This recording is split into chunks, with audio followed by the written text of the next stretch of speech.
dried, leafy substance. "Will this do?" "It says hemp seed in the rhyme, but—" "Let's get on with it, then. I'm not hanging round in this bloody churchyard much longer. It's giving me the creeps," she shuddered. "Scared, are you?" Joe gave Leanne a withering look. "Piss off. Course I'm not scared. We've got to do it on the path near the church door, and we can't do it till midnight." Leanne was relishing the experience of being slightly, tantalizingly frightened. Anything to relieve the tedium of village life, of the dull routine of catching the bus to Tradmouth Comprehensive each morning and hanging round the village bus shelter and phone box each night. "We'd better get a move on." Joe squinted to see her watch in the bright moonlight. "It's nearly midnight now. Can you remember that verse your gran told you?"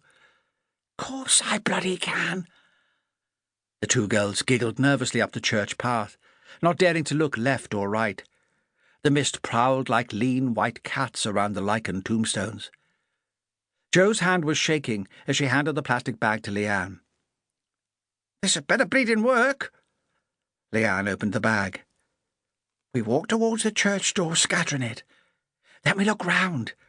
That's when we see—" "Get on with it! Hurry up!" Leanne emptied the contents of the bag into her outstretched palm. Then she began to walk slowly, ceremoniously, towards the ancient church, scattering the leaves onto the path.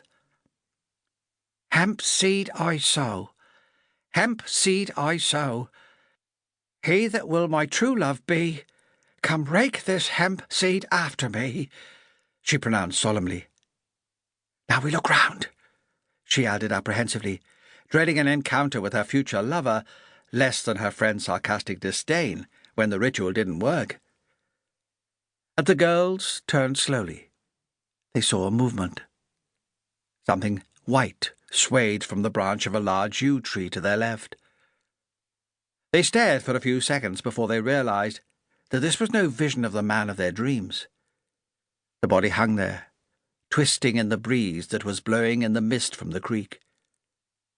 It was Joe who let out the first night-shattering scream.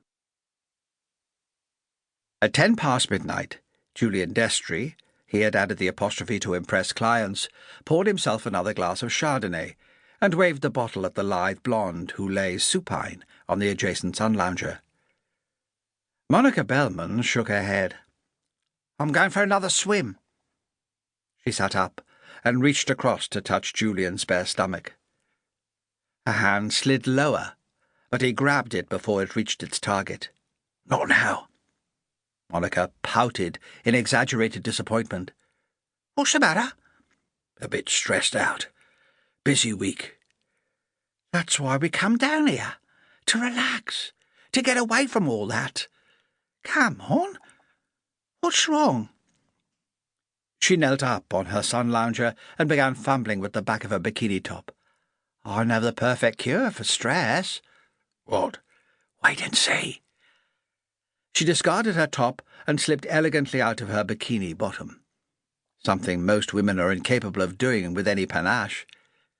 Then she approached the edge of the pool, and after looking over her shoulder to make sure Julian was taking in the view, plunged her slender, naked body into the chlorinated blue waters of Worthy Court's communal indoor swimming pool. Julian propped himself up on his elbow and watched Monica appreciatively while he sipped his Chardonnay. "Put some music on!" shouted Monica from the pool, floating neatly on her sunbed-bronzed back. Julian obliged, placing a CD expounding the merits of sexual healing on the portable player by his side. "Turn it up! Right up! It'll get us in the mood!" Her voice held a Cockney twang and more than a hint of erotic suggestion. Julian obeyed, and after a few minutes of watching Monica frolicking mermaid-like in the water, pulled off his swimming trunks and joined her in the pool. He swam up to her, and she flipped onto her back, a come-hither look in her bright blue eyes. "Listen to the sound quality of those little speakers. It pays to buy the best," he called over the suggestive rhythm. "What?"